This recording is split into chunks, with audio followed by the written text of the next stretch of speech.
The G90 Hyundai Genesis for 2017 is not going to make a lot of sense to people who want a large car but don't have to ferry around people in the back seat. When you want backseat amenities, this is the car you come look at. Now, I've driven just about every single new offering from the majority of these luxury and entry luxury car manufacturers. I drove the Lincoln Continental. While I did like its seats, I wasn't really impressed with the rest of the car because I felt it wasn't large enough and it should have been flagship size. I drove the Cadillac CT6 and interior felt kind of cheap, even though the car was a pretty good size. Except for the backseat headroom, I felt that a V8 would have been nice, but even if they weren't going to give you that, which they should have, the car kind of had a problem justifying its price tag over the XTS. And that's kind of where I find the G90. The G90 comes with great amounts of technology. I mean, there's the heads-up display, as I showed you. There's the heated and cooled seats, which is pretty much standard on all cars. There are the autonomous features, such as the lane keeping assist and the electric steering. And then you've got the 3D surround camera. Now, taking a look at the back seat, as I keep saying the same thing, I was very disappointed to not find a panoramic moonroof. Panoramic moonroof changes the way the rear passenger feels in the car. Now, I'm glad to see the sunshade, which is something that, children would probably benefit from, not having the sun directly on them. The sunshade lights on the small portions of the window that I'm showing you here in a BMW7 are completely powered. But naturally, that's a very expensive part, so that's why that car costs like over $100,000.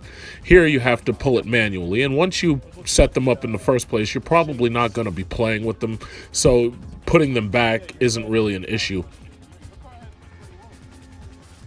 At the New York International Auto Show that I made a video of earlier this year, they had a fully loaded G90 and they also had the G80. And as some of you know, there's an SUV version coming. These cars are so large, you probably wouldn't need the SUV unless you absolutely had to haul cargo that, had vertical height to it.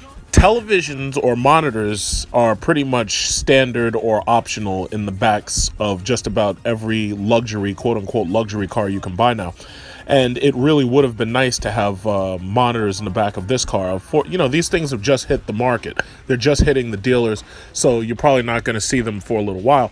It would have been nice to have them so I'd have more to show you in the back than just the sunshades and this automatic climate control.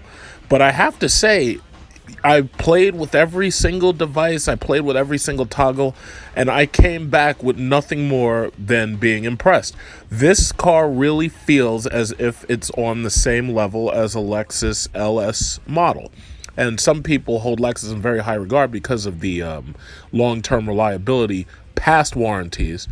But a lot of people who are leasing these cars don't bother keeping these cars longer than 3 or 4 years anyway, because there's always something new and technology always changes. Eventually the cars are going to drive themselves. But I really liked it. So there you go. That's the G90 and that's the G80. So this is how Honda is going to be threatened, Honda and Acura. I'll tell you right now, I would never buy an Acura, and I never will. The Acura TL was a nice car, but the TLX was an absolute failure. And anybody who can hear the sound of my voice, before you consider buying a TLX, you need to check out a Genesis. And before you even consider buying an RLX, you need to check out a Genesis. And before you even think of buying or leasing an RLX, you damn sure better check out the G90.